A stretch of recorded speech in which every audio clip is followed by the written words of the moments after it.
College की जिंदगी ना जाने कितने हाईज और लोज लेकर आती है। मार्क्स, एग्जाम्स और भविष्य का दबाव, और फिर वो सब ऊपर से डिप्रेशन का भी साथ। इस कहानी में एक कॉलेज स्टूडेंट की जिंदगी की स्ट्रगल्स और उनकी जर्नी को देखते हैं। चलो आओ देखते हैं कैसे वो डिप्रेशन से लड़ते हुए अपने रास्ते को ढूंढते हैं।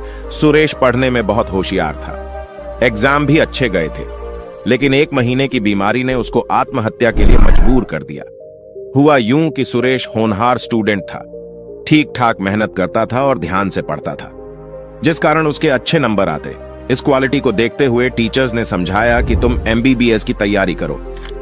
सुरेश को अपने आप पर पूरा भरोसा था। उसने 2 साल मन लगाकर मेहनत की, सब बढ़िया चल रहा था। अचानक साल के अंत में सुरेश को टाइफाइड हो गया और 1.5 महीने तक वह बीमार पड़ा रहा। जब सुरेश ठीक हुआ तो जोर शोर से पढ़ाई में लग गया और किसी तरह कोर्स खत्म करके परीक्षा में शामिल हुआ। रिजल्ट आया तो सुरेश का सिलेक्शन केवल 3 नंबर से रह गया था। शुरू में तो सुरेश संतुष्ट था। टीचर्स ने भी समझाया कि तुम चिंता मत करो, कम तैयारी में तुम अच्छे नंबर लाए हो, अगले साल तुम्हें अच्छे कॉलेज में सीट मिल जाएगी, बस मन लगाकर पढ़ो और मॉक टेस्ट देते जाओ। सुरेश को सब बातें समझ में आ रही थी, चिंता की कोई बात नहीं थी, लेकिन वह खुश नहीं था। उसके जिगरी दोस्त जिनके साथ वह पढ़ता था, वह सब मेडिकल कॉलेज पहुंच गए थे। दोस्तों के व्हाट्सएप स्टेटस पर सफेद कोट वाले फोटो देखकर उसे चिढ़ भी होने लगी थी।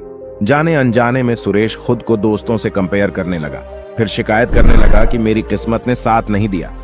अब जब कोई छोटी मोटी दिक्कत आती तो सुरेश उसे सुलझाने की बजाय किस्मत को कोसने लगा कि अरे मेरी किस्मत ही खराब है। सुरेश मेहनत तो इस साल भी कर रहा था, घंटों टेबल कुर्सी पर बैठा रहता, लेकिन अब उसका मन पढ़ाई में नहीं लगता। इस बार उसने पूरा कोर्स रिवाइज करके एग्जाम दिया, लेकिन जब 3 महीने बाद रिजल्ट आया तो उसके नंबर पिछले साल से भी कम आए थे। असफलता के कारण सुरेश पूरी तरह फ्रस्ट्रेट हो गया। वह कभी अपनी किस्मत को तो कभी ईश्वर को कोसता रहता। वह बार बार खुद से दोहराता, इतनी मेहनत के बाद भी सिलेक्शन नहीं हुआ, मेरे साथ धोखा हुआ है। वह दिन भर अतीत के बारे में सोचता रहता। अगर कोई टोक दे तो उसे पूरे दिन बुरा लगता और वह बदला लेने की सोचता। उसके बदले व्यवहार के कारण लोगों ने उसे समझाना भी छोड़ दिया था। एक दिन सुरेश पूरी तरह हताश होकर एक पहाड़ की तरफ चल दिया कि ऐसे जीने का क्या मतलब जब मन को चैन नहीं मिल रहा। सुरेश काफी देर तक चोटी के किनारे खड़ा रहा। उसे समझ नहीं आ रहा था कि मैं क्या करूं, कैसे छलांग लगाऊं। तभी पीछे से आवाज आई। पीछे से वह आवाज नहीं, आज्ञा थी। सुरेश के पैर अपने आप पीछे हट गए। उसने पीछे मुड़कर देखा तो एक अधेड़ उम्र का योगी या साधु जैसा दिखने वाला आदमी खड़ा है। योगी तो एक नजर में ही सब कुछ समझ गया था। उसने पूछा, क्या हुआ तुम्हारे साथ जो तुम कूदने जा रहे थे? सुरेश ने सारी बात बता दी।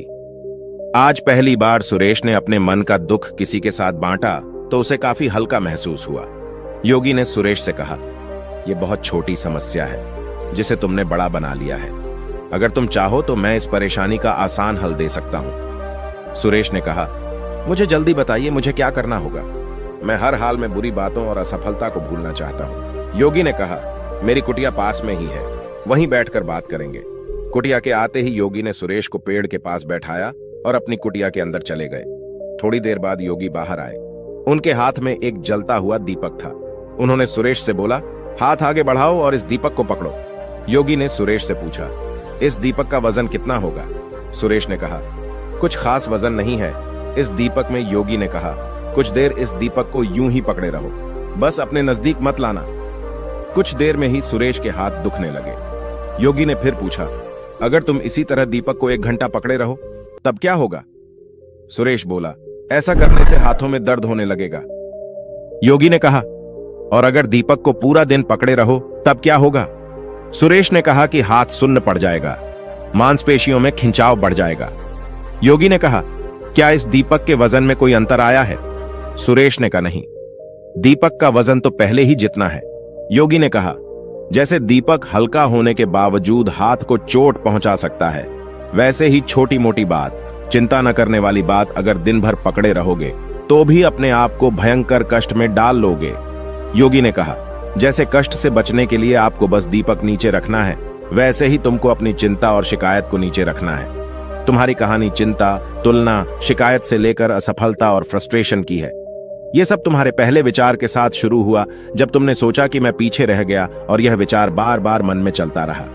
और ये विचार बार बार मन में चलता रहा। तब इसने तुलना यानी कंपैरिजन का रूप ले लिया। फिर कंपैरिजन ने शिकायत का रूप लिया।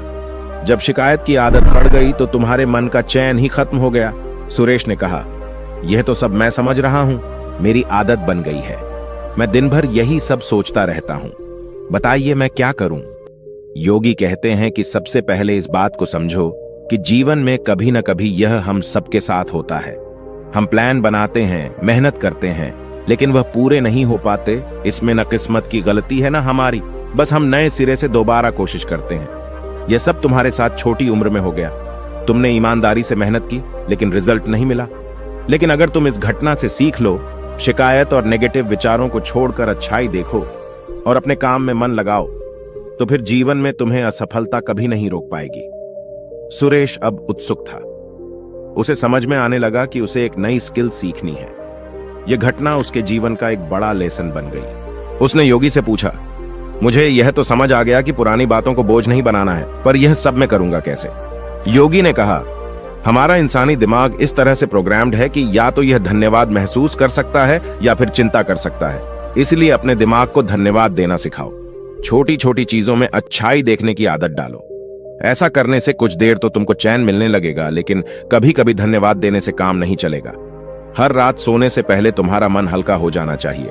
आज के दिन की गलती और दुख कल परेशान नहीं करना चाहिए, तभी जीवन में प्रगति होती है। इसलिए सोने से पहले तुम्हारा मन हल्का होना बहुत जरूरी है। ऐसा करने के लिए हर शाम को वह सभी बातों को लिखना शुरू करो जिनके कारण तुम परेशान थे, और उसके लिए भी धन्यवाद लिख दो। फिर 2 लाइनें लिखो कि आज तुमने क्या अच्छा किया, और 2 लाइनें कल तुम क्या बेहतर कर सकते हो। बस ये 3 चीजें लिखो। इससे मन को सुकून मिलेगा। कल कुछ बेहतर करने की इच्छा होगी। ऐसा करो और चैन से सोने चले जाओ। इस नाइट रूटीन को अपने जीवन में प्राथमिकता दूं। ऐसा करने से तुम हमेशा हल्के मुस्कुराते बने रहोगे, हमेशा मन लगाकर काम करोगे और कोई भी बड़ा हादसा या रुकावट तुम्हें परेशान नहीं कर पाएगी। सुरेश आज बहुत खुश था। उसे लगा कि मैं 2 साल फेल नहीं हुआ, बल्कि मुझे जीवन का अमूल्य लेसन मिला है। उसे लगने लगा अब जो भी होगा, जो भी मुश्किल आएगी, मुझे आगे बढ़ाएगी और एक बेहतर इंसान बनाएगी। उसने अपने मन में नोट किया कि मुझे हर रात बस 3 बातें लिखनी है। आज के दिन की परेशानी के लिए धन्यवाद देना है, आज क्या अच्छा किया और कल एक के दिन की परेशानी के लिए धन्यवाद देना है, आज क्या अच्छा किया और कल एक चीज क्या अच्छी कर सकता हूं, और इन 3 बातों को अपने जीवन में अमल करना है। दोस्तों, अगर आपको यह वीडियो पसंद आया तो देखिए हमारी यह वीडियो जो आपको हर काम में ध्यान कैसे ढूंढना है यह सिखा देगी, और हमसे जुड़ने के लिए सब्सक्राइब करिए। तब तक के लिए आपका दिल से आभार चाहता हूं।